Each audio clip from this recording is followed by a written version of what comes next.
இப்ப இந்து அறநிலைத்துறை மேலேயே இந்து அறநிலைத்துறை அமைச்சர் மேலே கோவம் வருது வராதா? பின்ன வராதா?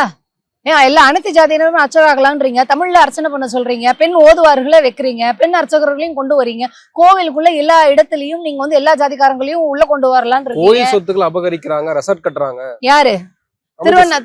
திருவண்ணாமலையில 50 கோடி ரூபாய் மதிப்பு இருக்க இடத்த ஆட்டைய போட்டது பிஜேபிக்காரன். புல்டோசர் வச்சு இடிச்சாங்க இங்க அறநிலையத்துறை. காண்டு, ஐயோ கோவில் சொத்தை ஆட்டைய போட முடியலையே, நம்ம தானே வந்து காலம் காலமாக கோவில் அப்படிங்கிற பேர்லயும் கடவுள் அப்படிங்கிற பேர்லயும் இங்க இருக்கக்கூடிய மக்களின் உடலையும் உழைப்பையும் சுரண்டி தின்னோம்.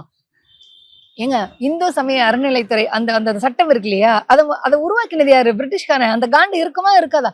ஏண்டா இங்க வந்த உங்களுக்கு நாங்க மந்திரி ஆனோம், நாங்க சொல்றதெல்லாம் நான் உன்னை கேட்க வச்சேன். அவன் உடனே ஐயோ மனுஸ்மிருதி தான் ஒரு கிரேட் போல இருக்கு, சமஸ்கிருதம் தான் வந்து தேவ பாஷை போல இருக்கு, இங்க இருக்கிற எல்லாரோட அடையாளமுமே வந்து சமஸ்கிருதம் தான் போல இருக்கு, ஆரியம் தான் போல இருக்குன்னு அவன் நினைச்சிருந்தான். அதுக்கப்புறம் பார்த்தோன்னு பக்தர்களே போய் பிரிட்டிஷ்காரங்கிட்ட குமுறுன்னு குமுறுனாங்க. இப்பயாவது அனைத்து ஜாதியினர் அர்ச்சகராகலாம்னு சட்டம் வந்திருக்கு. ஆனா இன்னுமே கபாலீஸ்வரர் கோயில்லையோ பார்த்தசாரதி கோயில்லையோ கிடையாது. பெரிய பொதுவான ஆகம கோவில்கள்ல வந்து இன்னும் நம்ம போக முடியல. அப்ப யார் இருந்திருப்பா? எச்ராஜாவோட அந்த 7 சனியனோட முன்னோர்கள் அப்படின்னு சொல்றாங்க இல்லையா, அவங்க தான் வந்து இருந்திருப்பாங்க. சாதாரண பக்தர்கள். எந்த பக்தர்கள்? கோவில் இருக்க தெருவுக்குள்ளேயே நுழைய முடியாத பக்தர்கள் இல்ல. ஏன்னா அவங்களால கோவில் இருக்க தெருவுக்குள்ளேயே நுழைய விட மாட்டாங்க. அதுக்கப்புறம் கோவில் வாசல் வரைக்கும் நுழைய விட்ட பக்தர்கள், அதுக்கப்புறம் கோவிலோட மண்டபம் வரைக்கும் வரலாங்கிற பக்தர்கள், அதுக்கப்புறம் கொடிமரம் வரைக்கும் வரலாங்கிற பக்தர்கள். இந்த பக்தர்கள்லாம் பார்த்து என்னடா கோவிலுக்கு நம்ம காணிக்கையா கொடுக்குறோம், எல்லாமே காணாம போயிடுறது அப்படின்னு சொல்லிட்டு வெள்ளைக்காரங்கிட்ட போய் ரிப்போர்ட் பண்ணாங்க.